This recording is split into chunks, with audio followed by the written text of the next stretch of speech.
Hello, dear listeners, Amy here.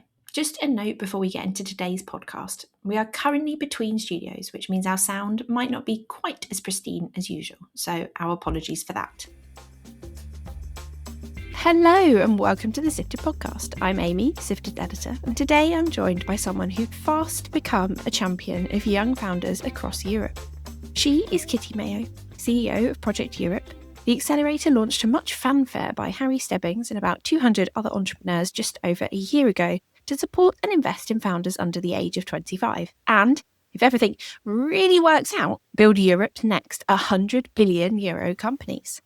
Before that, she worked at Talent Accelerator Entrepreneurs First for 6 years, holding roles in its talent growth, product and investment teams. She's also briefly been a teacher and a ski instructor and is one of Europe's, I would say, biggest techno-optimists. Kitty, welcome to the podcast. Hi, Amy. It's so lovely to be here. Thank you very much for having me on. So we're 1 year on from the launch of Project Europe. What would you say has been the biggest achievement so far? It's quite sort of like unbounded, but the biggest achievement for us has been the real sense of it being a movement, and the fact that it very much feels like a common good. The Project Europe is something that everyone kind of feels part of. And so, for example, in a couple of weeks we're doing Project Barcelona. We do these big hackathons. So the first one was Project Lovable with Anton in Stockholm. Then we did Project 11 Labs with Matty in Warsaw. And then we were thinking, right, we need to move into Southern Europe, and we need to have, partly because the summer months are coming, and Jade, who I work with, now are thinking about how can we really make the most of our remit.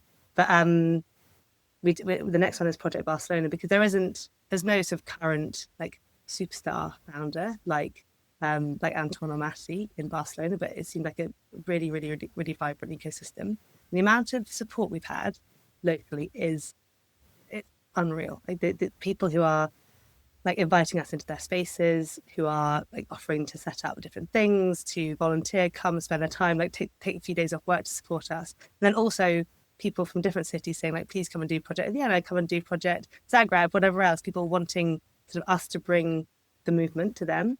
And it's not even because they're sort of, they want sort of Project Europe as a company or a fund to win. I mean, it's more because it gives them the remit, or gives them the sort of, the excuse to pull together people in their ecosystem. So Project Europe, it's kind of become this this excuse for great people to come together in different ways. And so that's the thing that has been the greatest success by far, because there were a team of 2 full-time people, and then we have Ivona Bianat, who is the COO of Project Europe. I mean, she works part-time but does the work of 8 full-time people. But we've been able to do so much, meet so many people, and have such enormous surface area with a tiny team, purely because we've somehow very, very luckily hit on this amazing scene of people who just want to proactively work with us in the same direction.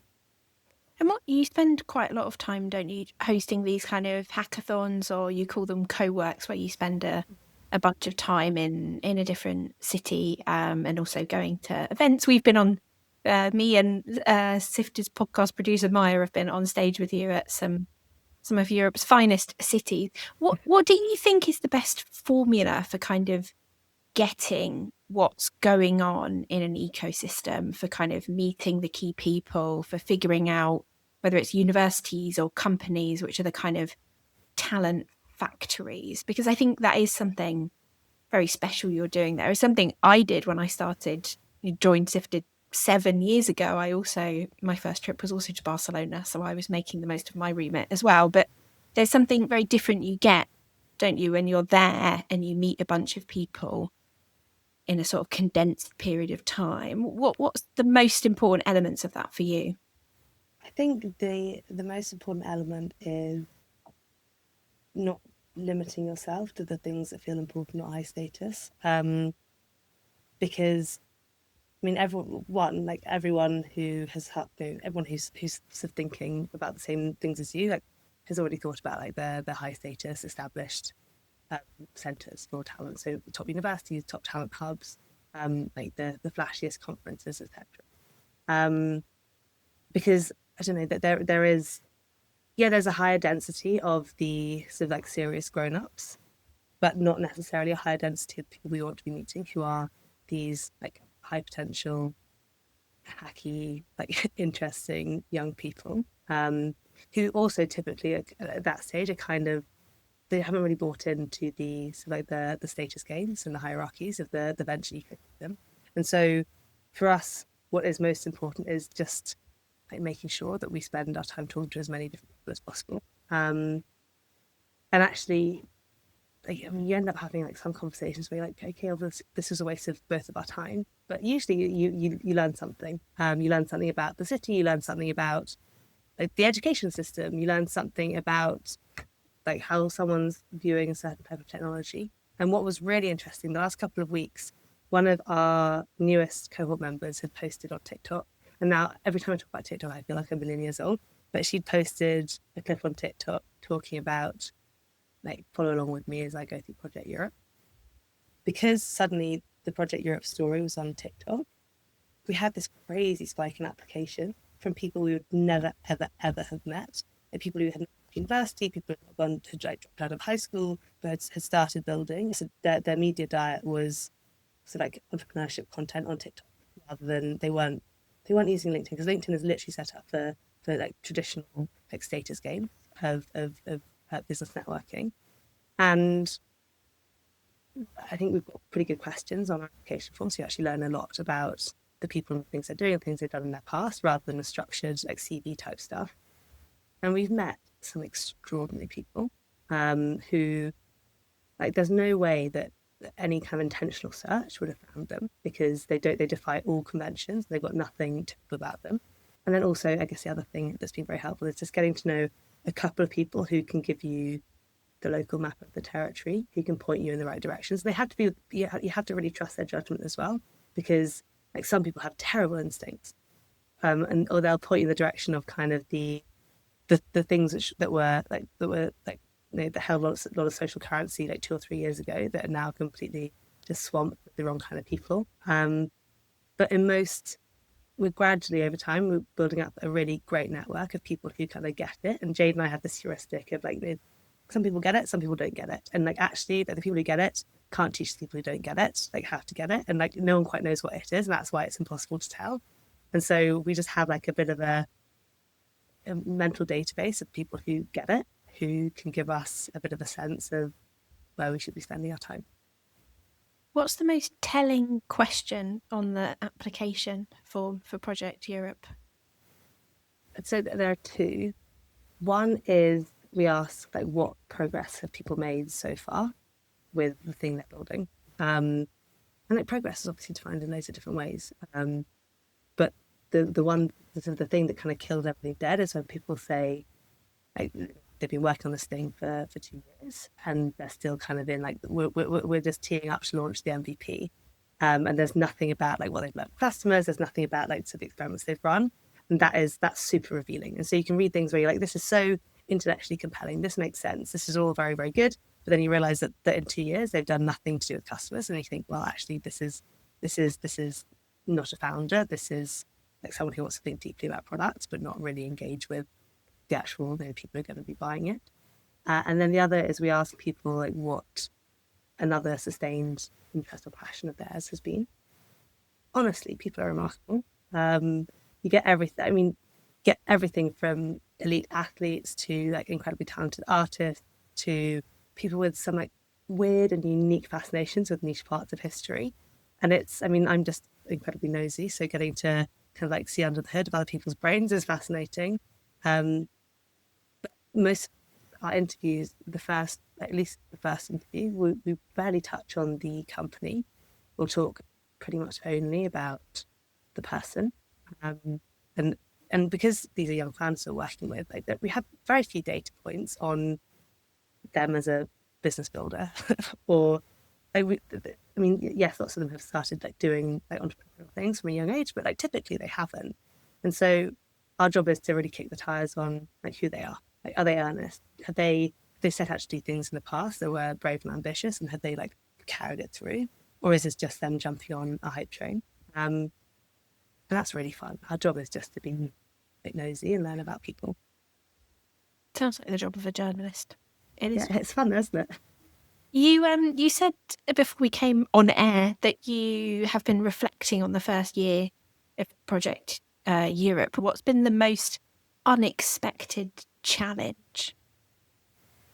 I think it's like a tension that Jade and I have been like super aware of the whole way through, is that we're a tiny team, but this year has very much been the pilot year, and we've wanted to be able to do everything and learn like firsthand from everything we're doing. It does also mean that and also our job is like so human intensive, and that we are, you know, we're now working with 20 teams, and we do need to be there to support all of them. And we've done everything in a very unprogrammatic way. And we have this like rolling cohort where more people keep joining, and we don't have a clear graduation point. And it's lovely. Like the founders want to keep coming. We're doing our 4th co-work, which is where we bring all our teams together, and we're doing that at the beginning of May. And we still haven't had a single team say they're not going to come to a co-work. As we kind of thought in our heads, they'd come to 2, and then they'd sort of like fly the net. But they keep coming back, which is lovely. But we are kind of, we do need to make sure that we are still like super present and super available to be there for all of them. And we're managing, and we communicate with all of them in different ways. But it's just, I mean, it's all either of us do, from the minute we wake up to the minute the day ends. And it's a glorious part of the work we do, being able to work so closely with these extraordinary people. But there's nothing that we don't have. There's nothing we can delegate. We learn everything firsthand. But we are also, I mean, there's no let up. But that's kind of the luxury of this, of doing kind of your life's work, is that you don't really want there to be a let up. I'm sure my husband wishes there was a let up. But it's been incredibly full on. So what about so you raised, or the Project Europe launched with 10 million euros to invest. I'm imagining that's mostly used up now if you've got 20 companies already in the portfolio. We've got enough of about 10 more in there. Okay. But there's a plan, I'm assuming, to raise another fund after this one? Yes, we're beginning to think about it. And this is, kind of, as I was saying before we came on air, like one of the greatest sort of powers we've had over the last year is not being tied to a specific way of working, a specific product, a specific model. And now actually thinking about like how structuring the next fund and going out to fundraise, like we do kind of need to sell the path forward, because I mean Harry Stebbings is extraordinary at pulling people together behind a mission, and he was able to like manifest this phenomenal fund with phenomenal people based on like an exciting future, but nothing structured. I mean, there wasn't even a team, but Harry just managed to get this like frenzy and this excitement that kind of meant that the momentum like manifested itself. And so we do need to be a bit more structured, and we're now kind of we're at the very beginning of figuring out what that looks like. I have a strong preference that we maintain a similar pace and scale of operation, because we're still in the very early stages, and we need to really sort of concretize the identity and the ethos of Project Europe. And so my strong preference is to maintain a similar size, and then really think about how we bring in the best partners to support the founders we're backing. And so I think another thing that's been a surprise is that many of the greatest mentors and supporters for the founders we're backing aren't necessarily like household names, but they are operators with really interesting experience, who have sort of like swum in the water of the founders that the founders whose names we'll know, but have got a slightly different like personal style. People who do actually want to like mentor and go deep and spend time with these founders, and who really have like belief to lend them. And so what Jade and I have been discussing today is we'd really like to make sure there's space for those kind of people to come in. And there's obviously a balance, because having the big names is really attractive to the founders who are applying, because before you've like had experience of mentorship, your assumption is you want the most famous, biggest name to mentor you, because I mean, if nothing else, like, it's a good name to have on your LinkedIn, and it's a good name to tout to your next round of investors. And so we'll definitely still, and they have also been like phenomenally helpful in different ways. But these are also people who are running their own multi-billion-dollar businesses, and so they're not going to be able to sit down and give every single person they're mentoring a like hour-long mentoring session with structured questions every week. They're not going to be saying like, "Hey, have you completed our shared one-to-one doc ahead of this meeting?" Like obviously, like no one thinks that someone like Matthew from 11 Labs is going to be able to do that. Like, he's the busiest man in the world. But so it's important to have those people who they can open doors in different ways. They can give really, really, really precise advice at the right time. Their endorsement and their referral means a lot to the right kind of people. But we also need to make sure that we've got the right kinds of operators, and we're also rewarding the right kinds of operators by bringing them into the fund rather than just like using them as kind of I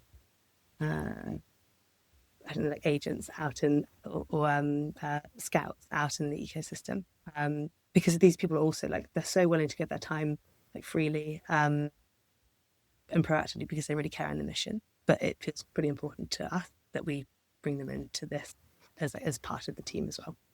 So a lot of those operators who are currently, you're saying, the most helpful mentors for the founders, they're not necessarily investors in the fund. They're just doing it out of the goodness of their hearts. Yeah, exactly. And maybe they've invested as angels in these companies too, or they will in the next round. But it was like quite clear at the beginning that the fund, the only people who could invest as angels in the fund were founders or former founders. And a few managed to slip in who weren't. And I'm very grateful for it because they are also incredibly valuable to us. But yeah, I think we'll just think really, really proactively about like, who are the different profiles of people we want to have a vested interest in these companies doing well. And so it becomes like a really like representative group of the support network that the founders who are backing need. And it's amazing. Like there's something so fascinating about how you can align incentives to make something super effective. And so yeah, we've got lots of thinking to do around that. And when you look at the portfolio, so it's I think 20 companies, about half of which have gone on to raise further funding. Yeah. I'm informed none of them are from the UK. Is that still right? Yeah, no, still right. We have some UK based, but not original. Like no one who's been born in the UK. Yeah, and then unfortunately, not so many have female founders. And then I don't know about the sectors, but what maybe are your reflections on that portfolio composition, and what would you like to see maybe for the portfolio of Fund 2? I mean, we've got just under a quarter of the team. We've got four teams with female founders in, which is, I mean, it's great, but it could be a lot better. In terms of like composition, we have a real spread of different technologies. We get to invest in like a biotech company, and so actually we hosted a hackathon, or we co-hosted a hackathon in Berlin a few weeks ago with some amazing partners, because that was kind of like desperate to try and like figure out like how to navigate the world of biotech, because that is a domain that I've spent not enough time in or learning about. That's reflected in our ability to identify exceptional biotech companies. So that is something definitely I would love to have more of. Female founders, like definitely. It's also like a total joy working with female founders. Not that it's not a joy working with male founders, but there's something very, very special about working with the next generation of female founders.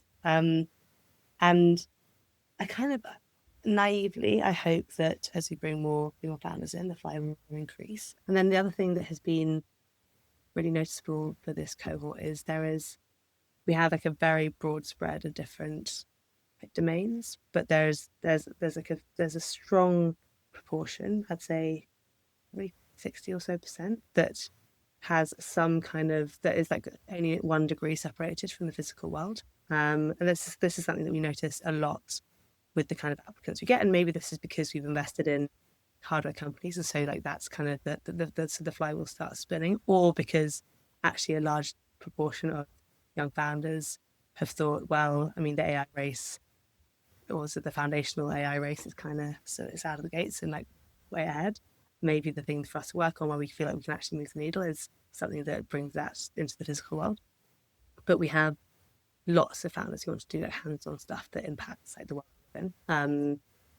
And that's really cool. And I think that's something we want to continue to double down on. And also we need to start like consolidating a group of European investors and global investors who believe similar things and want to invest in those types of companies too. And I think that is a really strong movement in Europe now. Like the focus both on like how can we build like really, really strong sovereign solutions and like the infrastructure that forms the basis for the future. But also, I don't know, that we have. I don't know. Maybe people are feeling a bit icky about the AI bubble, or the supposed AI bubble, and want to invest in things that have like tangible outputs. But it's definitely feels like a movement, and it's a movement that we'd love to get behind as well. Does it feel? Obviously, Project Europe was launched, as we've said, to much sort of fanfare by Harry Stebbings and a bunch of other people, and I still feel it's very connected to Harry, even though you and Jade, as you said, run it day to day. Does it feel like your company, or does it still feel like Harry's company? I can imagine that working around someone who's quite so well known can have its sort of upsides and downsides. I think, in a way, and this is kind of maybe an unsatisfactory answer, but in a way, it doesn't really feel like a company. It feels more like a movement that we're kind of shepherding. And like, yes, it feels like my company when it comes to like thinking about finances and like all the boring stuff like tax and employment law and that kind of stuff. Like that is like entirely. I have all the responsibilities, and like the buck stops with me on pretty much everything. But it feels like a movement that was started, or that was kind of like convened by Harry, and that we're kind of now shepherding. And I guess Jade and I, we've been we've been like chatting, and I've been talking to Kieran from 20BC team about this, about kind of like frames of reference for ourselves to understand this better. But it's kind of like Harry is the founder. Harry will always be the founder. It will always be like his thing, like the thing he set off. And so kind of like he's like the head of state of Project Europe, and that's kind of his inalienable right. And like my job feels like that of kind of like the Prime Minister, person who is like at that moment in time responsible for shepherding that thing and making sure that like the outcomes are good. And I hope, unlike a Prime Minister, I don't have like a limited term.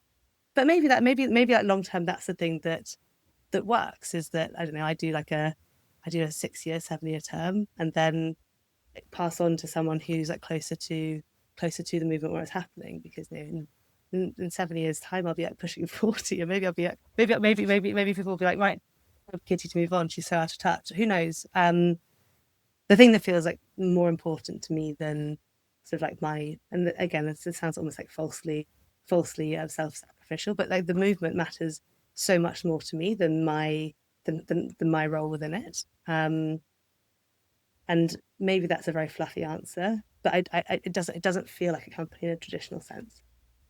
Okay.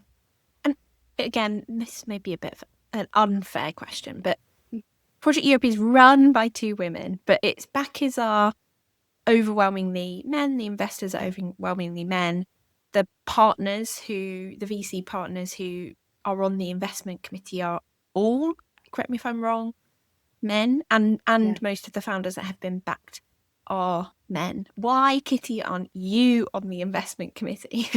Oh no, I am on the investment committee. You are? Okay, good. Yeah, don't worry. So the investment it's a good question. No, it's not a bad question at all. No, but the investment committee is me, just me, as one of the voices, and then we have to have one of the VC partners. So Harry, Kieran, then Ricardo from Point 9, and Nico from Adjacent. So one of them have to say yes, and then one of the partners, who are one of the founders who've backed Project Europe, have to say yes. And it has to be there have to be 3 yeses. And so I do have like a decisive vote on the IC. And then I guess like for fun too, obviously the aim is to bring in a far sort of broader church. I did. I actually did nothing to do with the setup of the fund. It was, crazy, crazy opportunity just to be handed a fund with LPs and money, and not have to do any of the hard work that goes into it. I did then scramble along with like the partners to bring in like more women after I joined before we closed the fund. But yeah, it's everything's getting better. But yeah, I'm the diversity at the beginning. Yeah, it feels unfair to ask you this because you didn't set it up and you are a woman, and I feel like in general it's frustrating, isn't it, when it's almost like the expectation is there is more expectation upon women to fix these sort of structural issues than other people, which doesn't feel at all fair. So I'm glad that is a priority for the next fund, and I wish you luck. Thank you, Amy. And then I guess I've got this like slightly naive belief that I spent so many years at the beginning of my career thinking that I need to do everything I can to change the system before I'm able to succeed. And I did like like female specific founder boot camps, and like, I did like endless like drinks and MA sessions and like fireside chat. And actually, it's amazing because I've made a phenomenal number of friends do that. But I don't think I did anything to change the system, apart from just like brought together interesting women and smart women who I'm like a supportive peer group. But now increasingly, I'm like I just need to win. I need to do some like great work, and like maybe that means it'll be a little bit. Like, it's not. I'm not going to be operating within a perfect system. I'm not going to be able to be building the thing that on paper I would obviously ideally I'd want to have like 50%, maybe more women investors, and like more than that in the teams we've invested in. But increasingly I think I need to be able to like, move faster, set up, build a bit of build momentum for this thing, and then over time that gives you the remit to be able to change the system behind you, rather than change it before you even feel the right to play. And that's been a real shift for me in the last couple of years. And I think part of that was I spent my 20s trying to be as likable as possible to as many people as possible. And now increasingly I'm like, well, I need to have the remit to be able to change the system, and I'm not going to get that by being likable and waiting my turn. And I hope I'm not unlikable, but it means I can't like just guarantee myself like perfect systems in order to win, I guess. What is your personal big goal? What if you are the Prime Minister of Project Europe for the next let's say 8 years, that's how long they mostly get, right? What comes next? Like, what are you? Are you an investor? Are you a founder? Are you an operator? Are you, gonna go live up a mountain and totally leave the world of tech? Like, what are your thoughts? That's a good question. I don't actually have a clear or good answer to this. For me, the thing I find most, I guess there are two things. Like one is like for me personally, things I find life affirming and fun, and then the other is like what I want to see in the world. And for me, if the next 8 years are a success, then there will be a culture of like this exuberant, optimistic ambition and desire to produce wonderful things that will be commonplace or the norm among like young Europeans. And I don't know whatever the opposite of disenfranchised is. We'll have like super franchised young Europeans who just want to build awesome things. And like secondly, I know Harry says there'll be like 100 billion, whatever, lots of big numbers and big companies. Like for me, there will be companies doing like stuff that really materially change the physical world in interesting and compelling ways. Like you look back at the awesome companies of the last like 1,000 years, and the coolest ones, the ones which have like some physical output that changes like their lives. And like that's, I want Europeans and global citizens to be living differently as a result of some innovation or some company that came out of Project Europe, or was even just like that had like some kind of roots in the movement that we're part of. that matters a lot. And then for me personally, I started off studying architecture, and then I became a school teacher, and then I became a software engineer. And none of these things made sense at the time, and my parents like despaired of like all my like short-lived different careers. But for me, the thing that really mattered was creating institutions, even if those institutions were just kind of like in people's heads, that changed how people live their lives in some way. And for me, that was a cool thing about architecture, that you could like create these literal physical spaces that would change the way people like went about their day-to-day life. Like, how neat is that? And so for me, like, that is the thing. And for a while, I thought maybe I'm happy being ancillary and being the person who kind of tees someone else up for success. And I kind of am, but that has to fit like more sort of like more broad. Like, it needs to fit into like a bigger thing. It can't just be like multiple different sort of. It has to be scalable. There has to be like some kind of like scalable ancillariness. And so it's hard to like define as a singular ambition. But the people I look at in history who I think are awesome are people like Gertrude Stein, who was able to create the institution of the salon that propelled all sorts of different beautiful, like wonderful artists into the success they had in their careers. And that would be like something like that, something Gertrude Steiny, but for technology. That's the dream.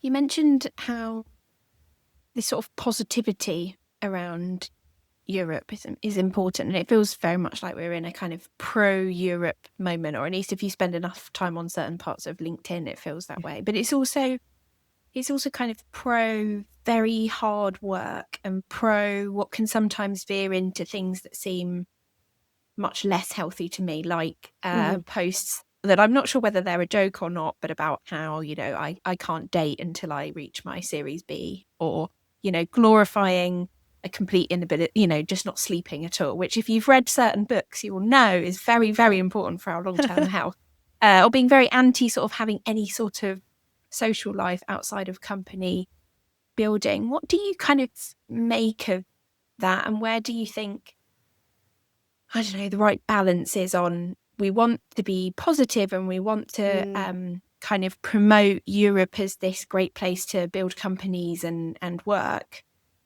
without it becoming so extreme that it excludes a whole bunch of people who think this is madness. We can, I don't want to join a company where, I can't ever go on a date. No, I think it's so icky. I actually read Grit, the Angela Duckworth book, when I was, I don't know, 23, 24. And I remember being like, oh my gosh, I'm such an underachiever. I can't force myself to do all-nighters. I've never worked at McKinsey. I'm obviously like a lazy person. I'm never going to achieve anything interesting. And I genuinely spent like so much of my career thinking I don't work hard. I actually work incredibly hard. I don't think I've ever really stopped working, but that's because I'm also incapable of doing things which I don't want to do. And so, but when I want to do something, I will. It doesn't feel like work anymore. I think I think like the mindset. I don't know, like the hustle culture 996. It feels pretty. It already feels kind of dated as a concept. I think this kind of like holistic, like life's work life, kind of everything together, and where you're inspired by your friends, and you are able to bring your life into the work you do, like, it's super important. Like, I mean, candidly, I'm like in my early 30s, recently got married. Like, I will have a family at some point in the future, I hope. And so for me, like, the idea that like I couldn't carry on doing this work because like, I couldn't sort of, show up every day in the office and work until 11 p.m. every night. Like, I don't know, it's kind of well, if I take that seriously, it's kind of heartbreaking. But I also just don't think I have to take that seriously at all. I think there's a way that like my life's work can become part of my life, and my life can become part of my work. And like maybe like I'll have, I don't know, my husband, my dog, and my baby in the office in the future. Who knows? But yeah, it seems totally made up. And the other thing that has really struck me, I don't know how much you followed all the Alyssa Liu content during the Winter Olympics. This amazing ice skater. I was like such a fangirl, but she, I think 19 years old, but she had like hustled so hard, worked so hard to sort of like in the traditional like brutal like training regimes of like of figure skating, which I know nothing about, but I've seen Blades of Glory and everything. That looks kind of easier. But she'd had like a really, really punishing training schedule till she was 16. And then she thought, and she was at the top of her game, but she quit because she hated it. And then she took a year out, came back and skated for joy, and did it because she wanted to do wonderful things. And she kind of like completely reinvented the sport, because she was not doing it within like the fixed parameters, and she wasn't doing it with the brutal regimes that everyone else was following. She was just doing it in the way that felt exuberant and natural to her. I don't know, like, yes, people work hard to make wonderful things, but there always seems to be, for like the wonderful things that exist in the world, there seems to be like some grain of like kind of madness and some like huge amount of exuberance and delusion that then is like executed on like pretty intensely, then leads to an interesting outcome. I really don't think you can just like grind away following a playbook and create something that changes the world. Like, yes, you can probably create a huge amount of value for yourself, but like, I don't know, like venture capital is all about like backing the things that have the potential to either change the world in an enormous and like highly profitable way, or like on the other side be like kind of embarrassing and a bit delusional. We're not in the game of like backing like the grindy like playbook following to trad outcomes. And if we were, I wouldn't be working in this industry, because that seems kind of. I'm glad you brought up figure skating. The second time the Olympic figure skating has been brought up on the Sifted podcast, because I am also a mega fan. Thank you so much for joining the show. I could have asked you a whole bunch more things. I feel like we've touched on lots and lots of interesting topics. So thank you so much. It's been so nice to speak. And listeners, please, as always, rate, review and share the podcast. This episode was produced by the inimitable Maya Durrant-Hornby.